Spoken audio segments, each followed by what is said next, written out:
In the last class, we have been discussing Vairagyam. So while explaining Vairagyam, Adi Shankaracharya highlighted Indriyartheshu Sabdadeshu. So every with reference to all the sense objects begins with Sabda, Sparsha, Rupa, Rasa, Gandhaiti.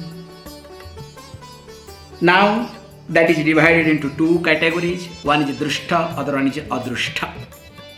That is visible and other one that is not visible. So with reference to that, again what is not ordinarily Bhogeshu iti. So why? Because it is not what is visible, what is not visible, but there is some Bhogam. So this is Bhogam that I want to enjoy. So when you read newspaper, that's better word, you see different type of news, but really even if Drushtam and Adrushtam, maybe that is related to your town or far away, that is not visible, not known. But do you remember everything and do you really bother? But you bother where there is some type of Bhogam, where directly or indirectly some type of enjoyment or sense of enjoyment is involved. So that's why he says, look, Bhogeshu Viraga Bhava iti Vairagyam. So withdrawing this Ragam. Ragam means that I am attached to that. I would like to repeat. So that is called here Vairagya iti. And of course, while discussing this thing, we said, look, then comes Ahaṃkāra. So here, uses this word Anahaṃkāra. So Anahaṃkāra means Ahaṃkāra Abhava iti. So what is the absence of Ahaṃkāra? So what is Ahaṃkāra? Ahaṃkāra is nothing called Aham karomi iti bhava. This is another word, okay? Aham karomi. I do. So in anywhere and everywhere, this I gets into and starts claiming it. So if we try to look at this word Ahaṃkāra, we have different ways of looking at. We say this Ahaṃkāra, what we say in short, I and me. Me and mine-ness. Actually, this can be divided into two categories. One we call as constructive, other one we call as destructive. Let us be a little bit careful how it is being developed and how it happens, what happens, because it is also equally important to know how it really works. So if we try to see very carefully, please understand, this Ahaṃkāra, both constructive and destructive, that is being developed from our early childhood. If we observe a child, especially infant, also experiences some type of undifferentiated awareness, and slowly you will discover. That's why the child will be holding on to mother, and whomsoever mother introduces or wherever child feels comfortable, only will go to that person. So that we say gradually through the interaction, of course with mainly mother, of course you can say nowadays parents and environment. Now child starts distinguishing between the self and others. So they are mine, my people, they are others. Even though the ego is not that strong, still there is some type of differentiation. In fact, we call that child is God as long as the child doesn't have sense of ego or Ahaṃkāra. As long as there is no sense of I, me and mine, that long we consider the child as God. So that's why we say the child starts developing. That's why same child when starts crying, suppose the toy is lost or somebody snatches away the toy or it falls down, what happens to the child?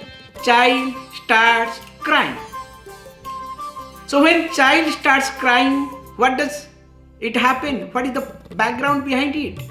Because child understands that toy that belongs to me, that mine-ness is missing.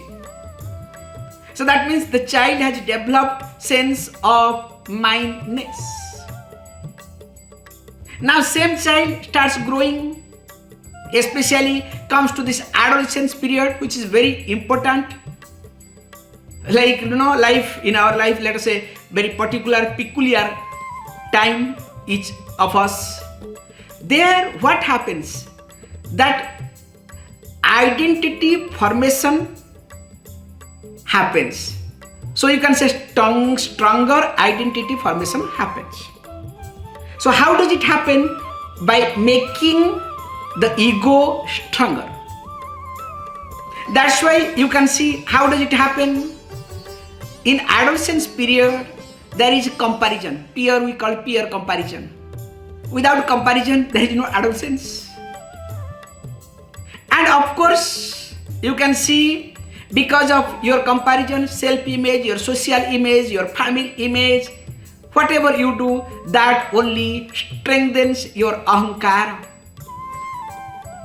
Now, because it starts strengthening your Ahaṃkāra, what we call making your identity stronger, that ID you carry from adolescence period, till that time there was no ID, it was parents' ID, you understand?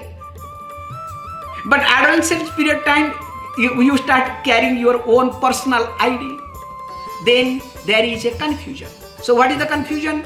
Confusion is between your identity and role confusion. And whole adolescence period continues with this. So this is what we call psychologically the child goes through a lot. And once this happens, slowly the person gets into adulthood.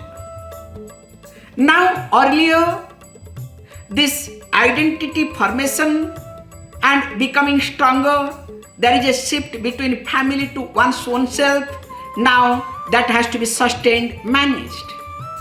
Now this same Ahaṃkāra starts getting manifested with reference to your career, then your salary and whatnot. Then you start, making your job, achievements, and finally family. Either you create or you join with the family. Now in the process, what happens? This adolescence time and later on in adulthood, it is more visible, which is not visible in adolescence time. That mind, ego, my Ahaṃkāra can be either constructive or it can be destructive. So how can you name it that it is constructive or it is destructive? It's very simple. When I am confident enough to take responsibility, please understand, when I am confident enough to take responsibility, that time my Ahaṃkāra is called constructive. Whereas when I am proud of something or other, and because of pride there is arrogance in me, that time my Ahaṃkāra is called destructive. So that's why you can see very carefully that how we use our Ahaṃkāra in a constructive way or destructive way. I would say how our Ahaṃkāra uses us. That's better word, okay? So that's why we have been discussing this Saucham etc. earlier, and of course now Indriyartheshu Vairagyam, because this only, if there is no Vairagyam, only Ragam with reference to sense objects, definitely my Ahaṃkāra is going to be stronger. So to manage that, we say, look, I need to get into self-discipline. So what we called earlier as Atma Vinigraha. So when I get into discipline, and of course other things we have discussed in before, now I start looking at my Ahaṃkāra little differently. Because earlier, if I observe, my Ahaṃkāra makes me to feel I am the boss, I am the master. Now, because of self-discipline, I look my Ahaṃkāra as the servant of a dharma or a given situation. Can you see the difference? Ahaṃkāra becomes the servant of dharma, or you can say a situation. Whereas a common person looks at Ahaṃkāra as master of any given situation or dharma. So that means what? One has to be very careful what we talk little bit differently in our day-to-day languages. So how to use this Ahaṃkāra not to become my master or master of the situation, but servant of dharma. That we say, I am not doer, but I am an instrument of Isvara. That's why Isvara in my life. Interestingly, we have seen this point, when there is Ahaṃkāra, there cannot be Isvara in my life. And if there is Isvara in my life, there cannot be Ahaṃkāra either. So that's why whenever Ahaṃkāra is strong in me, definitely there is no Isvara at all. So that's why what I need to do? So I need to understand very carefully that my Ahaṃkāra always strengthened by my instinct. So what we call as instinct identity. So each one of you have your own instinct ID. Now when my mind joins with or supported by or starts fueling my instinct ID, then what happens? Now my Ahaṃkāra becomes destructive. Whereas same Ahaṃkāra, when it starts joining, supporting my morality, now what happens? Now same Ahaṃkāra becomes constructive. And only a constructive Ahaṃkāra can manage or balance between the desire and the duties. Whereas a destructive Ahaṃkāra will not be able to look at what is my duty and what is my desire. That's why what I generally look at, I don't look at, this is called destructive Ahaṃkāra, I don't look at what I should do, but always I dwell upon what others should do. And when I am more interested in others what should do, definitely my Ahaṃkāra is what called destructive Ahaṃkāra. So that's why that time what happens? The person becomes more egocentric. And of course it has started from the, let us say, childhood and adolescence period much more than adult time.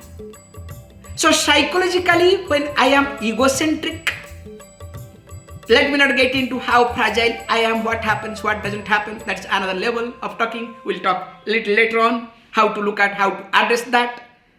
So now what happens is, when I work in that way, I start creating one type of circle, you can say one type of, my protection, and in that protection I try to get buried. So that protection level can be a setup, a given people or situation and surrounding. That's why we say it is not healthy at all.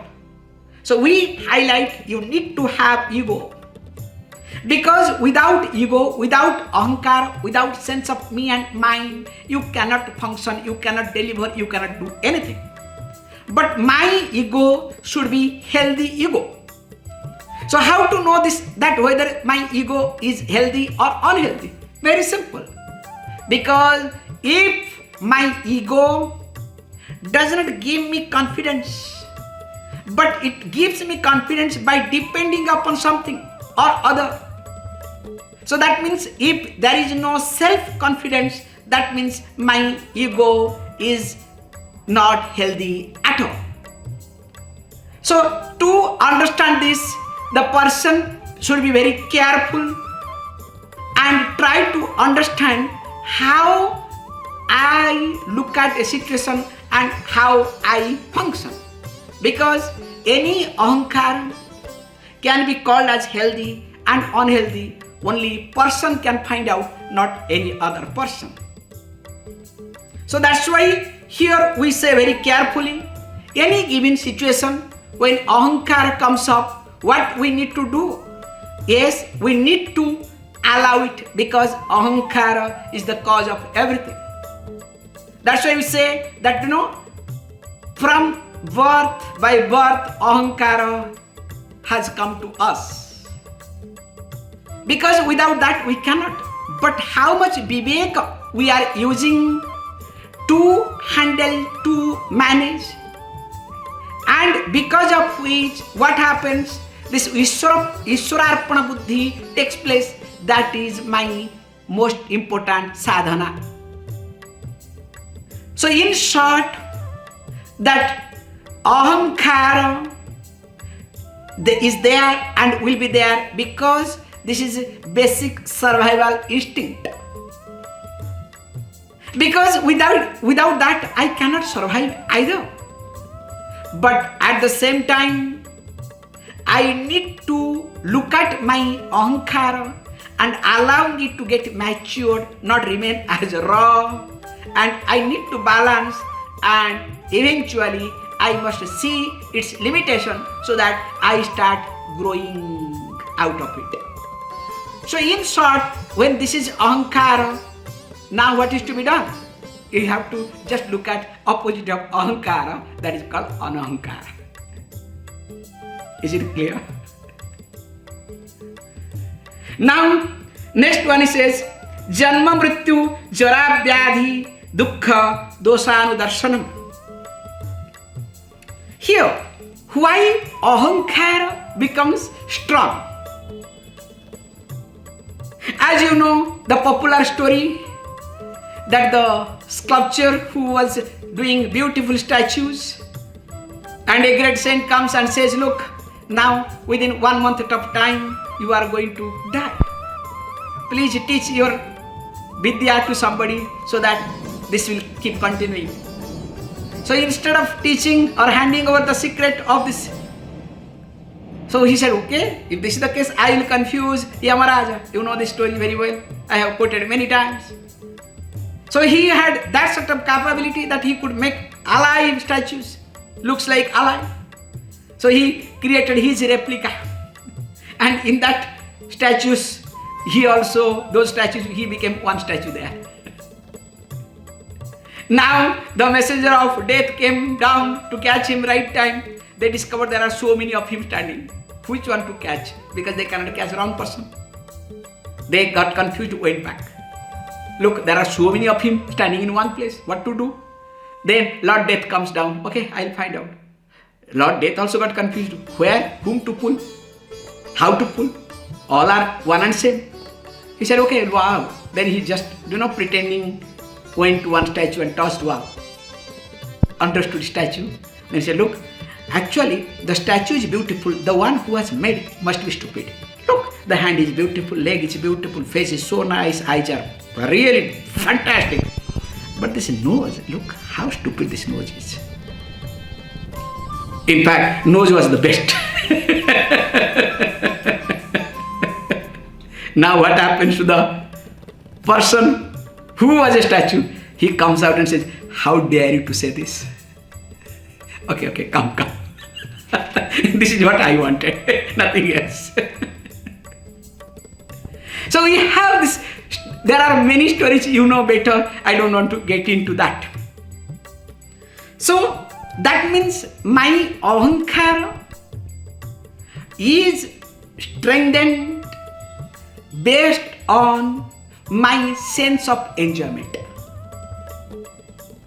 Me being a bhokta, please understand. Me being a bhokta means enjoyer. With reference to bhogya vastu, with reference to object of experiences, enjoyment. Now my Ahaṃkāra becomes strong. Whereas same Ahaṃkāra, when I become a karta, a doer, that fellow will start crying.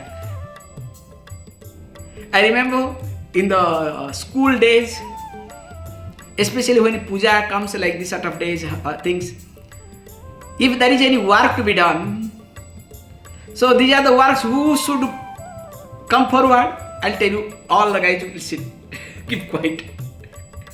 But there is something to be bought from the market. So who wants to join? Do you know? There will be everybody. Do you know why? Because if you go to market, in the name of buying, you will move around, hang around, and also they will give something to eat, okay? So there is sense of enjoyment. I remember this story today because being, today is Dola Purnima, which is very nice, Lord, especially Krishna comes in the vertical mandapam and taking away everywhere. And interestingly, today is eclipse also, not visible to Europe, but here in India it is visible. So that's why we are following it. However, so in short, what I am highlighting here is how the sense of enjoyment is connected to the object. And that sense of enjoyment connected to the object, that means again, that is what Ahaṃkāra, or you can say Ahaṃkāra gets the fuel. So this is the fuel of Ahaṃkāra. So to see differently, says, start seeing what you need to see. Dosha anudarshanam. Very nicely, Adi Shankaracharya goes on and on. So let me little bit talk this point. He says, look how he looks at very differently that Janma, Mrityu, Jara, Vyadhi, Dukkha, Doshanu, Darshanam. He takes it, first line he takes very carefully, that you can look at anything and everything related to this body. Whether it is birth or death or your geriatric problem, of course disease. Remember, and including dukkha, the painful situation that you go through, all these things, please try to understand is a defect. So you need to see the defect in them. It's a very simple way. So that means with reference to good things, you need to see defect. With reference to bad thing also, you need to see defect. In short, even this shall pass away. The good things, good time will pass away. Bad things, bad time also pass away. Including this life also will pass away, don't worry. Again, you will start another fresh innings, okay? With a new player, new background, everything new. Maybe new game, like this is called pingili ball, this ball, that ball, new games are coming up, okay? God knows, okay? Time will be soft, you will not say pickle ball also will come, okay? Anything and everything nowadays, okay? Now, how it happens, same thing also, you need to see the defect. So what is the defect? What is the defect is very simple. that which is not permanent, that is defective. Seeing impermanence, seeing limitations in anything and everything is appreciating the defect. Not that to see the defect you have to break or you have to run away, not necessarily. So that is what is being highlighted here. This is the first way of looking at. Then he says, look, other one is, if you want to see that especially Janmani Garbhavasa Yonidvara Nisharanam Dosha Tasya Anudarsanam Alocanam Tatha Mrityo Dosanu Darsanam Tatha Jarayam Pragya Sakti Tejo Nirodha Dosanu Darsanam Paribhutata Cha Iti. He says, look, another way also you need to look at from the birth, how you stay in the womb. Suppose if I ask you now that stay in your house just 3 by 3 square meter, and you have to stay for 9 months. Doors and windows are closed, completely dark. Will you be able to manage? At least you have time to lie down. You have not time. You have space to lie down. You can move. In fact, you can do sound. You can do anything. Okay.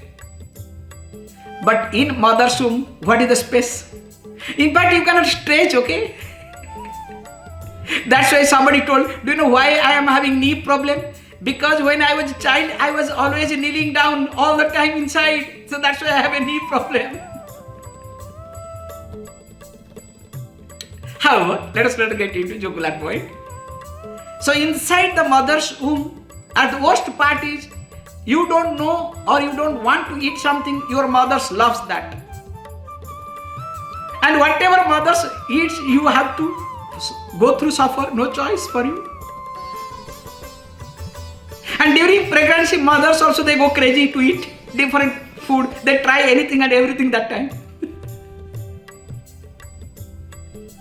And let me not describe further, you can break your head. Remember, what sort of painful situation. Why?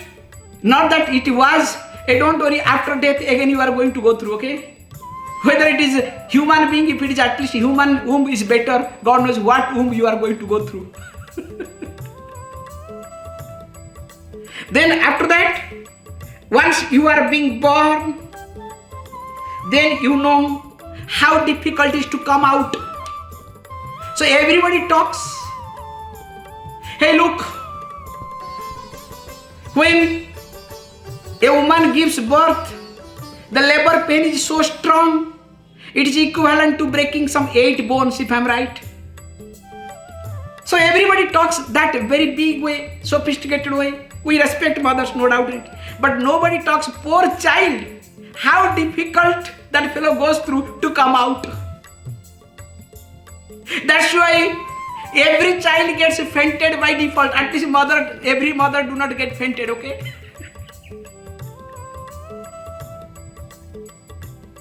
So what sort of pain? So that also need to be understood very carefully. And of course, as we start growing, everywhere there is only dukkham and dukkham. Let us not talk about geriatric problem. Kada kada dhad dhada mada mada, all these things happens. Only sound, nothing else. When you sit down, get up, and in between the gas comes much more for others. And the worst part is this dying process.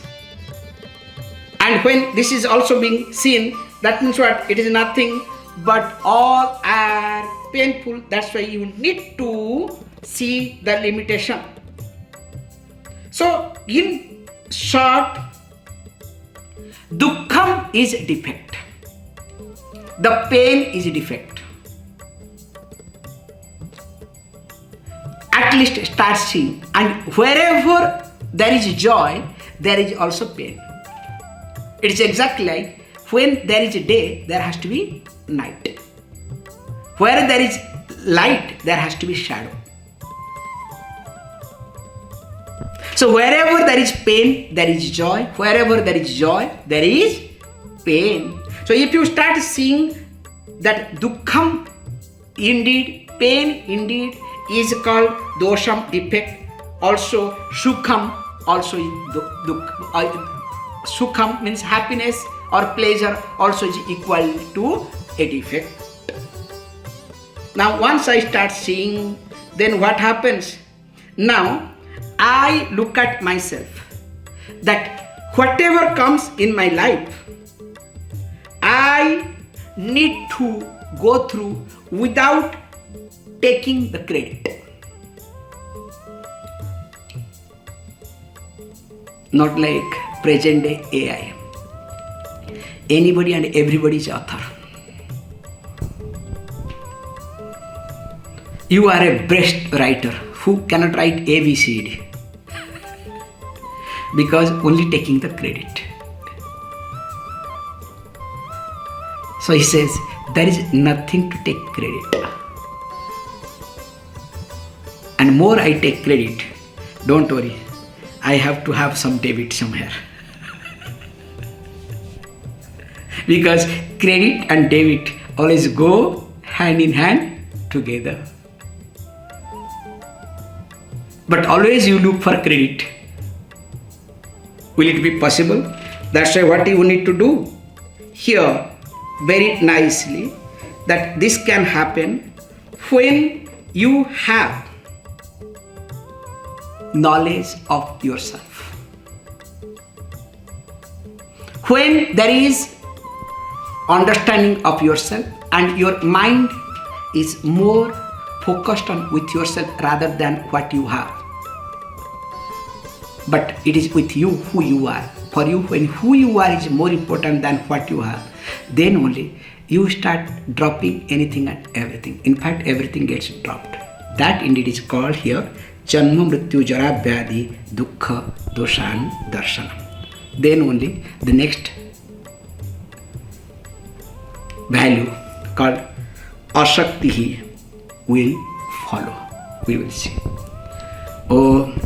Om Punnamadah Punnamidam Punnat Punnamudachyate Punnasya Punnamadaya Punnamevavashishyate. Om Shanti Shanti Shanti.